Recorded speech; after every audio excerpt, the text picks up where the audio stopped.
Bonjour, bonsoir les amis, j'espère que vous allez bien, que vous êtes en forme, que vous avez la pêche. Alors je ne sais pas si vous avez assisté ou vous avez regardé l'inauguration du président des États-Unis, Donald Trump. C'était assez incroyable, beaucoup un discours juste incroyable. Énormément de beau monde, il y avait tous les gros patrons de la Silicon Valley, Donald Trump, Elon Musk, Jeff Bezos, Zuckerberg, c'est incroyable, incroyable. Le Tim Cook, le mec de Apple, bref, incroyable. Et là, en fait, Trump a dit, nous sommes le plus grand pays de tous les temps. Nous sommes la plus grande nation de tous les temps. Nous sommes un petit peu, voilà, genre on est les plus beaux, on est les meilleurs, on est extraordinaires. Et ce n'est que le début. Et on va rentrer dans une ère dorée, hein, Golden Age. Et ce n'est que le début. On va vivre quelque chose d'incroyable. Alors bien évidemment, c'est les Américains. On sait bien que ça va se faire également au détriment des autres pays. Que les États-Unis, c'est America First et bien évidemment nous avant le reste du monde. Et donc, ça va être intéressant de voir ce qui va se passer. Mais ici, dans cette vidéo, j'ai envie de parler des marchés financiers. D'accord? Vous savez, il y a deux grandes théories. Première théorie, c'est la théorie selon laquelle l'inflation va être très importante aux États-Unis du fait des politiques menées par Donald Trump. Ça va peser sur le taux d'intérêt et ça risque de provoquer un crack. On a également d'autres investisseurs très connus. Je vais faire une vidéo également sur le sujet. D'ailleurs, n'hésitez pas à me dire en commentaire quelles sont les vidéos que vous aimeriez que je développe, quels sont les thèmes que vous aimeriez que j'aborde. Howard Marks qui a dit les marchés sont surévalués. Warren Buffett qui a plus de 300 milliards de dollars en cash. Ces investisseurs sont parmi les meilleurs investisseurs de tous les temps, j'ai envie de dire. Et pourtant, aujourd'hui, ils disent « Attention, il y a un danger ». Et d'un autre côté, on a beaucoup de gens qui sont extrêmement euphoriques parce que si Trump met en place ces réformes, ça va augmenter la productivité des États-Unis, ça va avoir une croissance incroyable sur l'économie et également sur la bourse. Donc, on commence par le commencement. Le retour de Trump suscite bien évidemment un large débat dans le monde financier. Deux grands scénarios émergent. Un marché haussier, donc le marché qui continue, qui explose. On assiste au plus grand marché haussier de tous les temps, d'accord? Et bien évidemment, c'est porté par les réformes pro-business. Regardez ce qui s'est passé en Argentine où Milei, bien évidemment, a mis en place des réformes libérales et ça a propulsé l'indice à la hausse. Je vais vous partager ça. Regardez ici, la forte hausse de l'indice. Et on voit bien que derrière, c'est lié à des réformes libérales. Et le gros de la philosophie de Donald Trump, c'est on diminue les impôts, on élimine les fonctionnaires, on élimine les dépenses publiques inutiles. On fait en sorte que le pays soit extrêmement efficace, etc. Ce que moi, je considère comme une bonne chose. Moi, je suis libéral et je pense qu'effectivement, ce sont des bonnes réformes à mettre en place. C'est un peu le cas à Dubaï où, l'État, il existe, il est important. Il assure ses fonctions régaliennes de sécurité, de police, de défense, etc., d'infrastructure. Mais c'est tout. C'est-à-dire, ensuite, le reste, c'est beaucoup le privé. Par exemple, la santé, par exemple, l'éducation, par exemple, tout le reste. D'accord? Donc, le privé est omniprésent et l'État, il est là pour quelques thématiques importantes. Donc, deux grands scénarios. Premier scénario, on a un marché haussier, comme ce que l'on a eu en Argentine ou dans d'autres pays libéraux. Deuxièmement, un crack historique. Pourquoi? Parce que les marchés sont déjà très haussiers. On a déjà des actions qui sont largement surévaluées.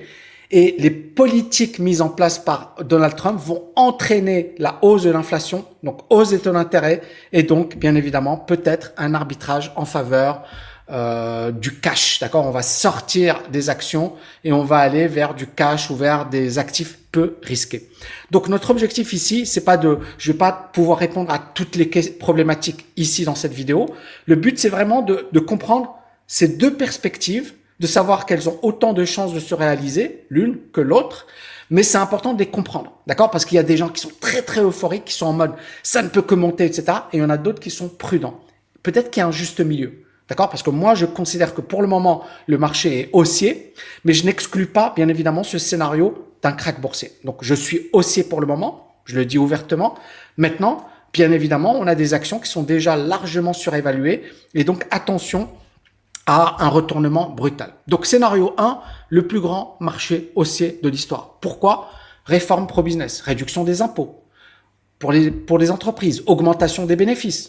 Quand on a moins d'impôts, on a une hausse des bénéfices, donc on va recruter plus, donc on va investir plus, et donc c'est favorable à la croissance. Ensuite, relocalisation de l'industrie manufacturière. Trump a dit on va redevenir une puissance industrielle, une puissance productrice. Et donc l'idée, elle est claire. On veut produire aux États-Unis, d'accord? Et Trump oublie toute la partie développement durable, écologie, etc. Et encore une fois, je vois beaucoup de gens qui sont, comment dirais-je, il y a des gens qui vont effectivement dire la planète est en danger. Aujourd'hui, on vit au-dessus de nos moyens et donc attention. Et il y en a d'autres qui disent on s'en fiche. De toutes les manières, si on ne le fait pas, les autres vont le faire, donc on doit le faire. Et on voit bien que les États-Unis aujourd'hui donnent l'exemple, à savoir on s'en fiche de l'écologie, on est à fond sur la production. Donc ça, perso, bien évidemment, ça doit nous faire peur. Pourquoi? Parce que on sait très bien que la planète est de plus en plus fragile, d'accord? Qu'il y a malgré tout des choses qui clochent, mais encore une fois, Donald Trump, il est dans une optique de on s'en fiche, on veut produire, on veut être numéro 1, on veut être la plus grande nation de tous les temps. C'est ça le discours, il fallait l'écouter. C'est ça, en grande partie, le discours de Donald Trump. Donc, relocalisation de l'industrie manufacturière aux États-Unis. Et dépenses publiques massives. Donc, ils vont investir dans les infrastructures, dans des secteurs clés. Ils vont soutenir l'innovation technologique, accélérer la productivité.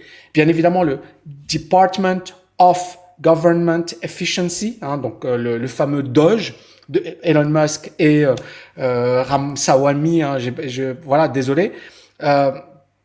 Ce gouvernement, c'est quoi son but? C'est justement d'optimiser les dépenses publiques. D'accord? D'optimiser, d'éliminer, voilà, s'il y a par exemple trop de paperasse, trop de fonctionnaires, et ça, on élimine. D'accord? On va essayer de faire en sorte que ce soit... Alors, aux États-Unis, ça va être facile à mettre en place. Moi, je pense beaucoup plus facile qu'en Europe.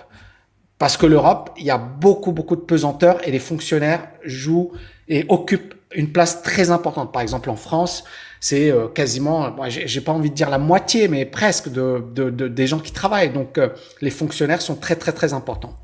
Donc, si bien évidemment ça marche, qu'est-ce qui va se passer? Les indices vont monter parce que les indices sont drivés par les bénéfices. Si les bénéfices des entreprises augmentent, les indices vont monter. On a eu un cas similaire dans les années 80. Ne pas oublier, dans les années 70, aux États-Unis, il y a une stagflation. On a une inflation très élevée qui a atteint les 14-15% et plus. Et on a un ralentissement de la croissance, etc. La bourse, pendant 10 ans, 15 ans, ne fait rien. À partir des années 60, entre les années 60 à 82, la bourse ne fait rien. À partir de 1982, quand Reagan arrive au pouvoir, donc des années 80, la bourse explose à la hausse. On a un marché haussier historique. D'accord? Et ça s'explique comment? À l'époque, on avait deux grandes approches, deux grandes écoles économiques. La théorie keynésienne qui parlait du stop and go, c'est-à-dire que quand on a un ralentissement de la croissance, on diminue les taux d'intérêt. Quand la croissance elle est très forte, on augmente les taux d'intérêt. On a une présence et on a une intervention également de l'État. L'État doit financer, etc. Et ça s'explique également par un contexte. Quand on a la Deuxième Guerre mondiale, on a également une récession aux États-Unis, etc. Et l'idée de cette approche, c'est de dire, en augmentant les salaires des plus pauvres, qui ont une consommation plus élevée, on va permettre de relancer la croissance, etc. Mais cette stratégie était efficace dans un contexte de plein emploi, dans un contexte de croissance forte, dans un contexte où l'économie était au beau fixe. Dans les années 70, on est arrivé à la fin de ce cycle de croissance.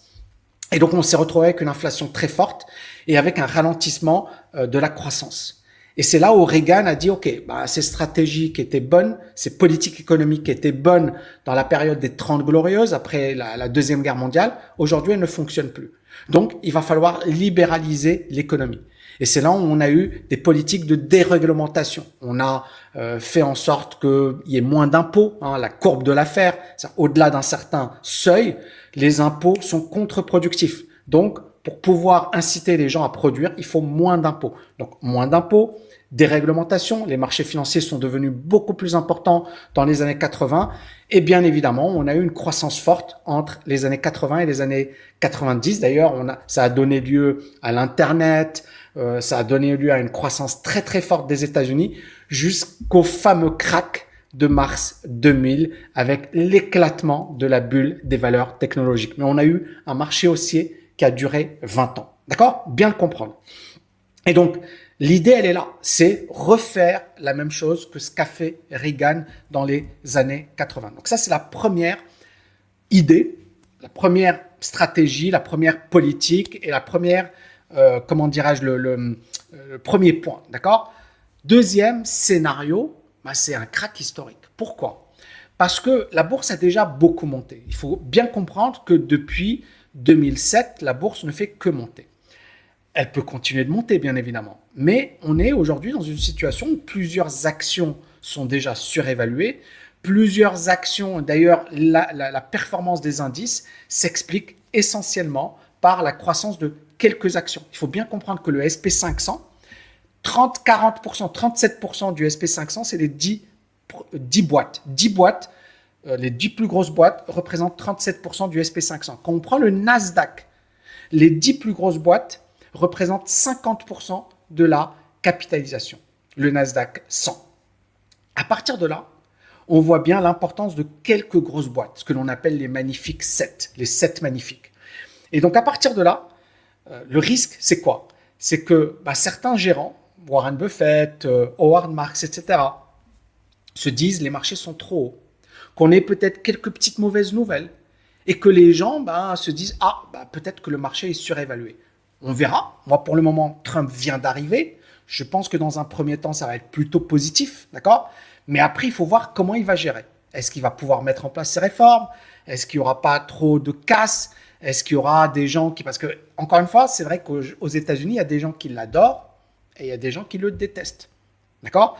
Donc, il faut bien comprendre que, bien sûr qu'aujourd'hui, il est le président, il a une majorité, il a un boulevard, il a été très intelligent dans sa communication, il est très fort, donc il est très très bon, mais comment va réagir le peuple? Donc, si on a une inflation qui est incontrôlée, parce que qu'est-ce qui va se passer là?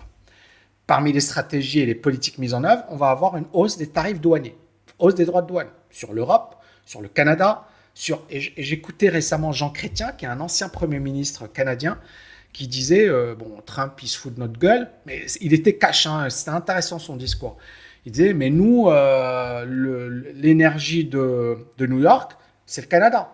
Il a dit, si ils veulent nous faire chier, nous on peut faire chier les Américains, on augmente nos droits de douane sur l'énergie, et on peut même dire, ok, on vous envoie plus d'énergie, et New York sera en grave difficulté. Parce qu'apparemment, encore une fois, c'est l'ancien Premier ministre canadien qui le dit, il dit...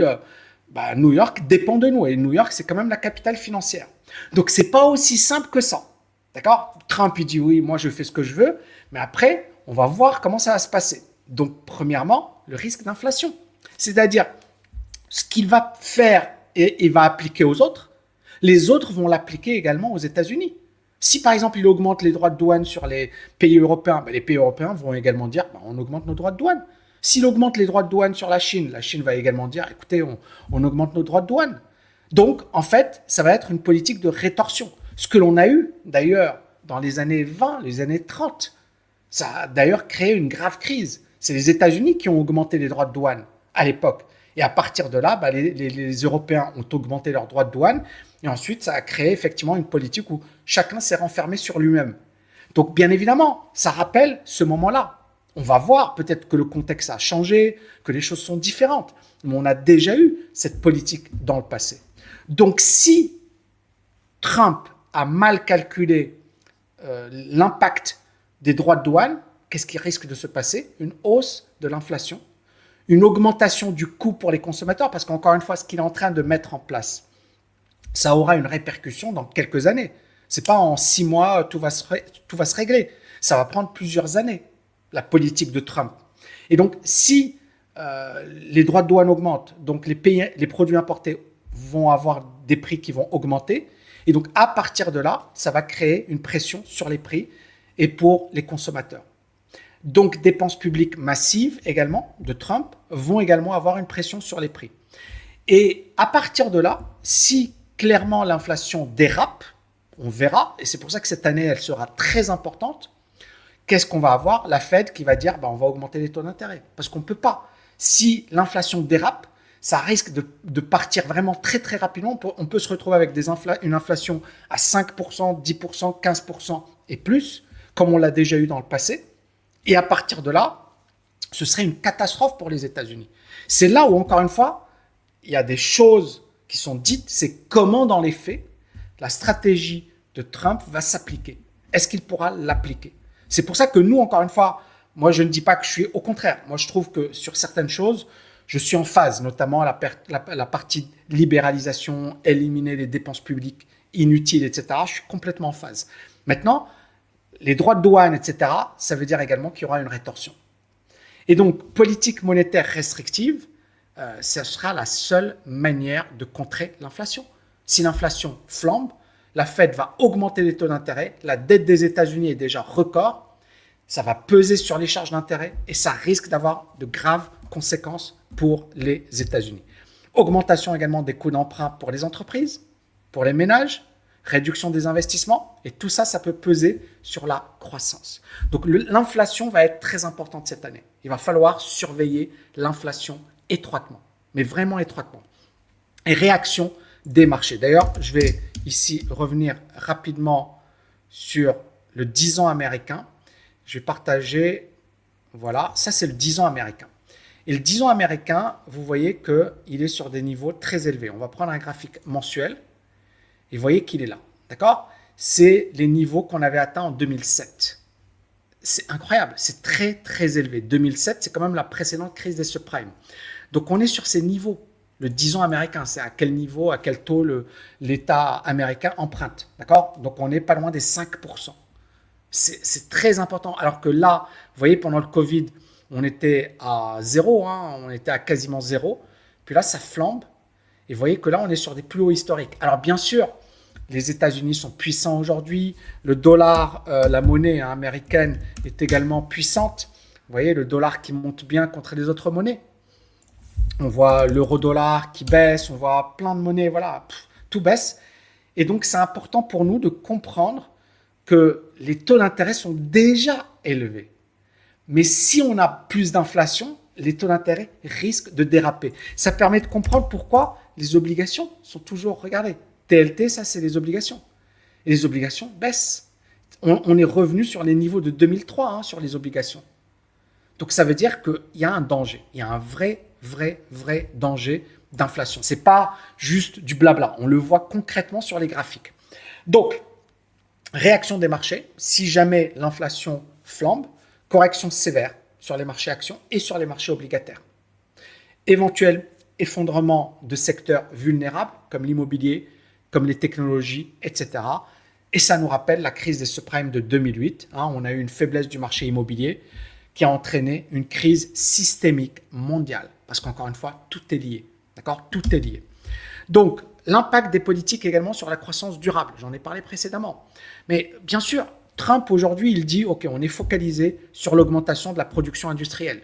Il dit, on va creuser des puits, on va produire du pétrole à gogo, on va exporter du pétrole. Il est vraiment agressif. Il fallait voir le discours.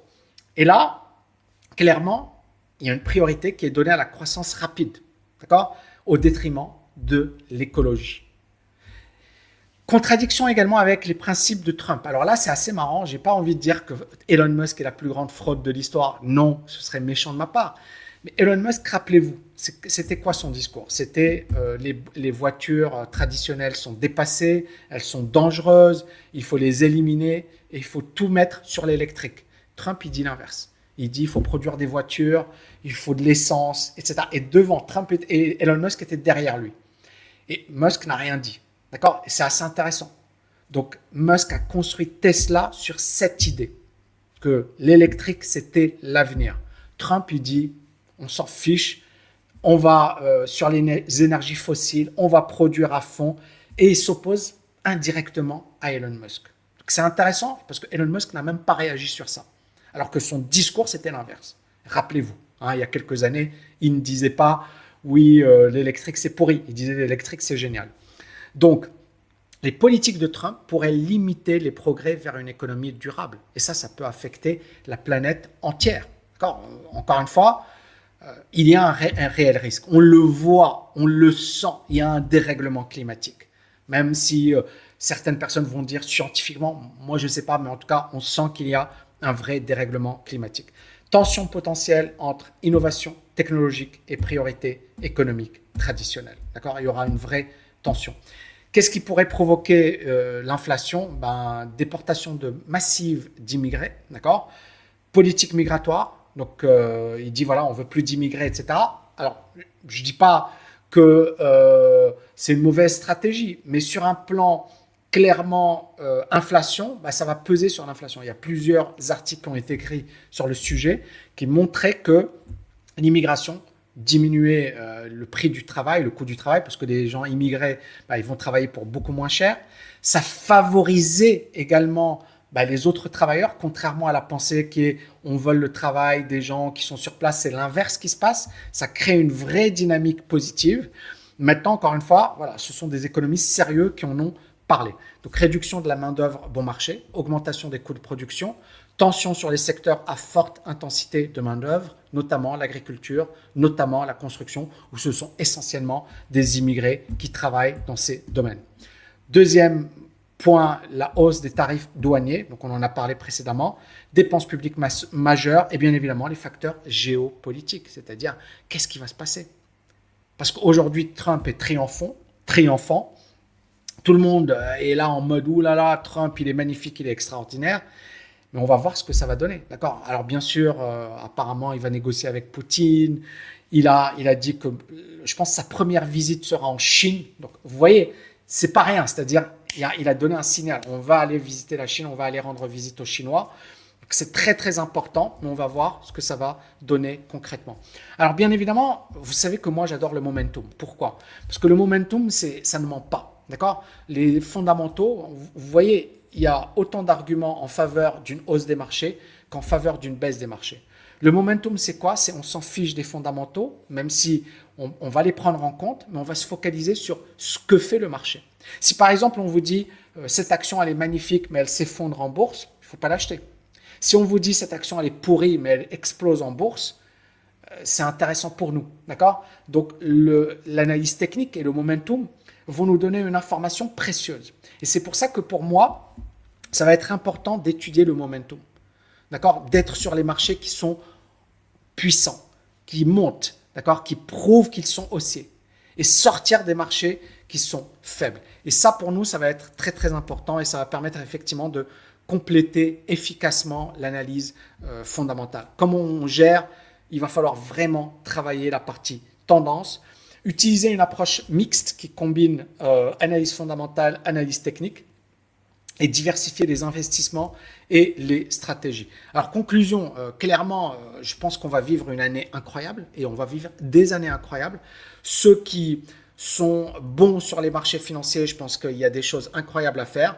Maintenant, peu importe le scénario, il va falloir se focaliser sur le momentum. Pour moi, ça va être la clé. La clé, aujourd'hui, c'est le momentum. Par exemple, quand la personne me dit « Tammy, tu penses quoi des obligations? Il faut les acheter ?» Non. Pourquoi? Parce que le momentum est baissier.